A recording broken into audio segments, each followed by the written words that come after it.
Conflictos en diferentes partes del mundo, y lo que nos alertó esta semana fue el anuncio del Estado Islámico de atentar contra los partidos de la Champions League. Afortunadamente esto no ocurrió, pero sí hizo que se demande o se despliegue mayor cantidad de efectivos policiales para resguardar estos estadios. Y lo cierto es que los partidos de la Champions todavía no han terminado, ese torneo todavía sigue. Nos acompaña en estudios el ex canciller Miguel Ángel Rodríguez Mackey. Gracias por estar con nosotros, bienvenido. Tatiana, muchas gracias por la invitación. ¿Es una amenaza latente el Estado Islámico lo que está y la amenaza que dio esta semana? Yo diría, es una buena pregunta, yo diría que más bien es otra vez aparece el Estado Islámico en la palestra de la seguridad internacional. Recuerda que como consecuencia de la guerra de Siria, los actores que estaban allí, que eran el ejército de Bashar al-Assad, los rebeldes y el Estado Islámico, que fueron aplastados prácticamente, después de lo que cortaban cabezas, atentaron en Europa contra Charlie Hebdo, el diario. Sí.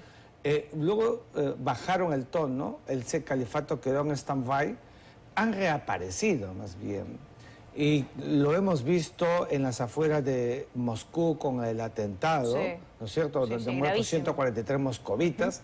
Y ahora, claro, están en todos los medios apareciendo. Para ellos es vitrina, para el terrorismo internacional esto es vitrina, y están allí, ya los ves, en Europa otra vez, en espacios muy sensibles. El fútbol atrae a multitudes. Y además que en el pasado también han emitido amenazas contra eventos deportivos, sí, ¿no?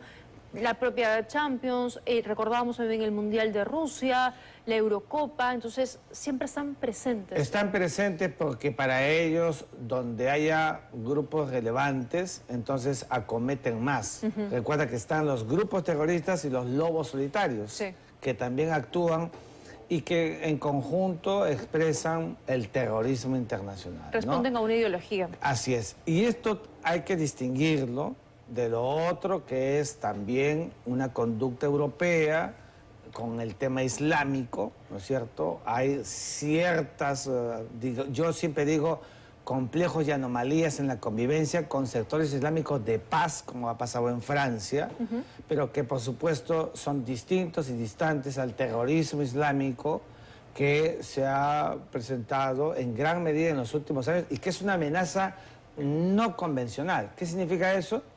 Como no son actores que reconocen nada, cortan cabezas, no toman prisioneros, no les interesan las reglas del VIH, nada de eso.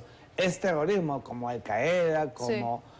Son grupos terroristas. Otros grupos. Ahora, vamos con otros conflictos que todavía están latentes y vigentes en el mundo. Rusia y su ataque a Ucrania, que era su principal o primer objetivo, pero se dice ahora que Rusia podría mirar hacia otro lado, hacia un país de la OTAN y atacar probablemente en no tan largo plazo, ¿no? Bueno, yo lo que creo, años. Fíjate, yo creo que luego de 2 años, estamos en el tercero, comenzó el 24 de febrero del año 2022, yo lo que creo es que el objetivo de Rusia es geopolítico, es decir, la mitad de lo que es Ucrania lo quiere Rusia. La región del Donbass, que es la más próxima a Rusia, donde está Lugansk, Donetsk, hace 8 años ya habían anexado la península de Crimea.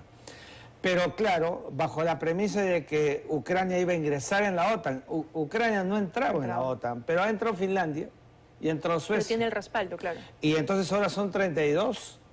Y le ha permitido a Putin mirar un poco más a esta amenaza de una Europa que también tiembla. ¿Y por qué tiembla si la OTAN tiene más ejércitos, más material bélico que Rusia? Es que Rusia tiene bomba atómica, tiene ejercicio nuclear, entonces eso es más que un acto disuasivo.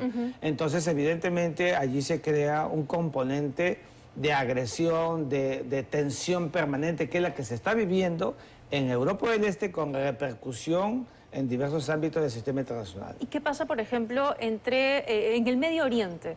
¿Qué pasa en el Medio Oriente, esta guerra que comenzó en la Franja de Gaza entre Israel, Irán, y que ha venido expandiéndose con otros flancos, los hutíes atacando buques comerciales? El Medio Oriente es por excelencia, un espacio conflictual desde siempre. Tenemos que, es una pena, pero como muy bien dices, el 7 de octubre pasado, ¿no es cierto?, Hamás asalta la zona sur de Israel, masacra a 1.200 judíos, Israel responde y masacra 30 veces más, porque van como 30.000 muertos. Con respaldo, además, internacional. Con respaldo internacional en Palestina, en el Hamás, digo mejor. Entonces, todo esto generó incluso que los acuerdos de Abraham, esos que estaba logrando Israel con Emiratos, con Marruecos, con Bahrein, con Sudán, se paralicen y surjan más bien otros brotes, los piratas en la zona del Golfo, Mar Rojo. del Mar Rojo, Hormuz, mirar allí cómo se presenta en Yemen la zona más pobre de la península arábiga. Entonces todo esto es muy malo, porque unos dicen está el petróleo de por lado, ¿no es cierto?, pero también hay intereses. Mira, lo que no ha parado en estas guerras es el tema de armas. El tráfico de armas. Se armando más. Se arman más. Y hablando de armamento, ya que mencionaba también el armamento nuclear, las Coreas tienen armamento nuclear y después de 70 años siguen conflictuadas, bueno, en guerra, ¿no? Mira, desde 1953, en que termina la guerra de Corea, se produce el armisticio. Es una suerte de guerra que continúa y no hay paz declarada. Continúan las dos, una diferente a la otra, con progreso Corea del Sur. Ya hemos visto cómo está Pyongyang. Sí. Hay tensión permanente. Kim Jong-un, el líder de Norcorea, sale de vez en cuando, lanza misiles sobre Japón. Es decir, ¿qué podríamos concluir? ¿Que el mundo está viviendo tensiones? Sí. Sí. Que el mundo vive crisis donde se aproxima un estadio de orden bélico también. Que genera crisis de refugiados. Mucho. También. Porque la migración es la consecuencia de la movilización por las guerras. La pregunta es, ¿Tercera Guerra Mundial? Yo en eso sí soy muy cuidadoso porque sus categorías, Tatiana, son otras.